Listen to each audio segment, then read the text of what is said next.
Brand new US submarine project set to be delivered in 2031 could be left dead in the water before it's even got going. It is being compared too to America's most costly fighter jet, the F-35, which has been widely slammed by experts for its technical failures. Miguel Francis Santiago reports. Meet the Columbia-class submarines, the U.S. Navy's ambitious project to replace old nuclear submarines set to be decommissioned from 2027. 12 ballistic missile submarines will carry 70% of America's nuclear arsenal and are supposed to be packed with new technologies. The Columbia-class submarine program is well positioned to provide needed capability at an affordable price on the timeline needed to meet national strategic deterrent requirements. The new class isn't expected to enter service until 2031, but already at a design stage, it's causing some huge concerns. The U.S. Government Accountability Office's latest report highlights quite a few problems with the super project. Some of the technology is yet to be developed. Heavy delays are expected, and the costs could skyrocket. Columbia class is not funded adequately to address program risks. It is more likely than not the Columbia class program will exceed the Navy's $128 billion estimate of total acquisition cost. Ambitious, expensive, and of big strategic importance. Ring a bell, anyone? Columbia submarines are already being compared to the F-35 fighter jet, the U.S. military's most costly and arguably most mischievous project. The F-35 assessment reports have pointed to at least 276 deficiencies in combat performance, marked as critical to correct. From unacceptable flight performance when breaking the sound barrier to overheating problems and cybersecurity vulnerabilities. Hundreds of issues of all kinds.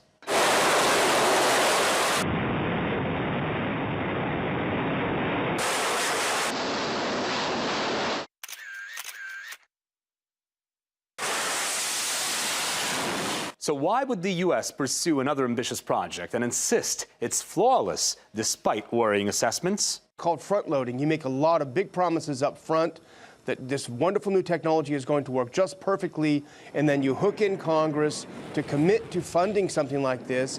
And as with the F-35, once things don't work as planned, then it's not very easy to get off the hook because they've already committed the money up front to get the project started. It's something that the military-industrial complex, together with the Pentagon, has done for decades. Congress has a long history of appropriating money for weapon systems and other military equipment that the Pentagon neither wants nor needs. So ultimately, this is a political issue. Well, you see, unfortunately, the Columbia-class submarine could mark the next big sinking of American taxpayers' money. I mean, look, the U.S. has the largest military budget of all, yet a massive chunk of it is wasted on disastrous projects, which are still being carried out only because they are too big to fail. Miguel Francis Santiago, RT.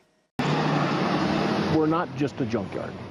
The stuff does not come out here and just park and sit and rust and deteriorate. Don Olson is in the business of recycling. Combat vehicles, tanks, armor personnel carriers, trailers, trucks, fuel tankers, water tankers, heavy construction equipment, bulldozers, it's light sets, it's gators, it's ATVs. This is the Sierra Army Depot. It is a 36,000-acre patch of land in Huron, California. And it is where the military and the Army stores their equipment and actually sends it out so that it doesn't have just one life, but two, pinching every penny and every dollar so that taxpayer money isn't wasted after the war is finally over.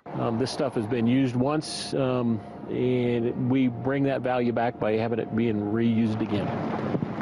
Sierra is America's largest repository of military equipment returning from war. 26,000 vehicles and over $1 billion worth of clothing have been shipped here on planes, trucks, and trains. If it can still shoot, roll, or otherwise function, Don and his team take it into inventory, fix it up, and ship it right back out to troops. And we're not just talking about big-ticket items. So you can see the workers here that are actually processing the material. They're opening the boxes to see if what's inside. It's an engine starter, I don't know, hundreds of dollars for a big truck. There's cables, there's filter systems, there's a steering wheel. It's not sexy stuff. But if we did not do this, the Army would be buying all of this again. and they're not having to do that now. How many different types of things, tidbits, are we talking about here? Millions. Literally anything that's in the Army supply system we could receive here. Anything. So it's kind of like a big Home Depot where they can just go to aisle C4. Yeah, it kind of is. In an age where the military's belt is tightening through sequestration, drawdowns, and troop cuts, anyone who can save the Pentagon a penny is quite an asset. One stark example, armor used in soldiers' vests. Previously, we would throw these away, and the Army would buy a new one, about $500. And we got with the manufacturer, and we said, look, can we do something to this to make it usable again for the soldier at a cost savings for the Army? So we now have a process we've identified where we can fix all of these little deficiencies that are on the end. And the process is simple. Heat the area up, she'll apply the tape on there, and seal it back on. It's permanently sealed, and it's just like it was manufactured brand new at the factory. The team then sends the plates through an X-ray to look for cracks and puts each one through a stress test. 2 million plates and counting. It costs us about $16 each to fix. We've saved the Army huge amounts of money. In another warehouse, workers sort through clothing, then create a kit for individual soldiers based on their size and needs. We pick the items for each soldier, we pack them in the boxes, and then we put them on the UPS truck and we ship them out of here. We do this better than anybody in the world. It's the largest scale operation of anybody in the world that does this kind of a job. But with the war in Afghanistan finally coming to a close, more equipment is coming in than ever before. The question now is what to do with these former war machines. For that, the military is getting creative. This trailer is a water purification system. It could soon be deployed to natural disaster sites. Humvees and MRAPs are being stripped of their heavy armor and repurposed for civilian use. And the list goes on. What can't be scrapped or salvaged is sold to the highest bidder, often allied militaries, sometimes local law enforcement. It's all about that, trying to wring some value out of something that may previously have not had value, specifically the returned items. Anything to save the military a few bucks now that the war drums have finally stopped beating. Reporting in Huron, California, Megan Lopez, RT.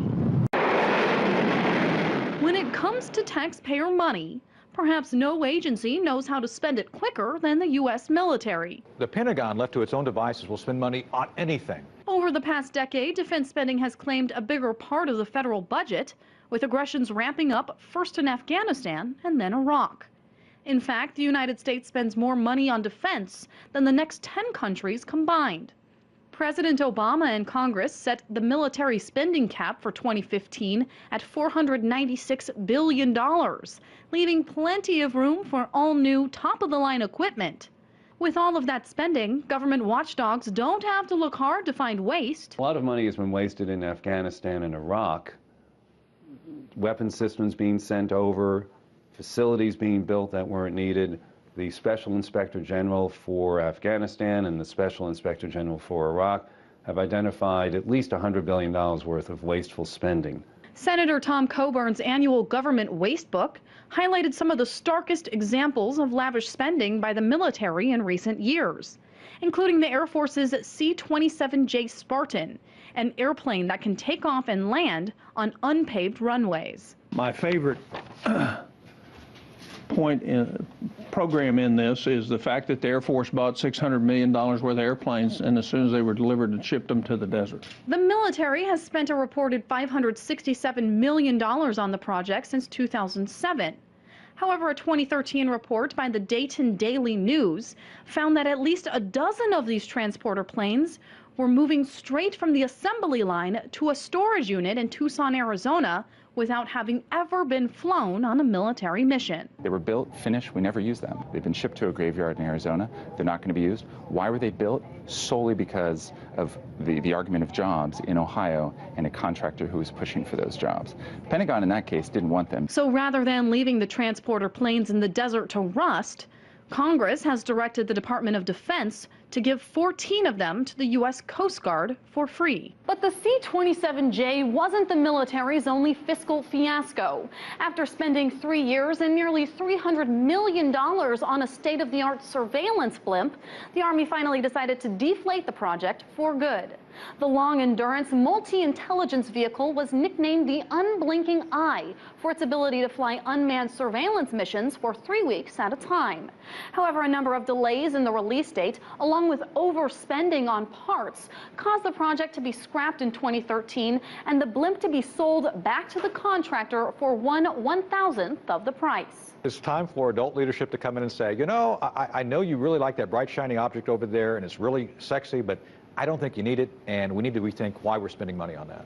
But Tom Schatz from Citizens Against Government Waste says Congress is also to blame for unnecessary spending. Members of Congress often view the Pentagon budget as a jobs budget. There's often resistance by members of Congress who feel that the jobs in their districts or the companies in their districts need to continue building something that really may not do anything to enhance national security. Schatz points to the M1 Abrams tank as the best example of the battle between military leaders and Washington lawmakers. General Orgiano has testified that they don't need more tanks. They need to instead take a few years, modernize the tanks in 2017 and save $3 billion. But when it comes to Washington's wallet, Congress wins. Congress controls the purse strings. Congress can force the Pentagon to continue developing a system that it does not want. In the private sector, there wouldn't be any question if something is obsolete or not being sold, the plant gets closed.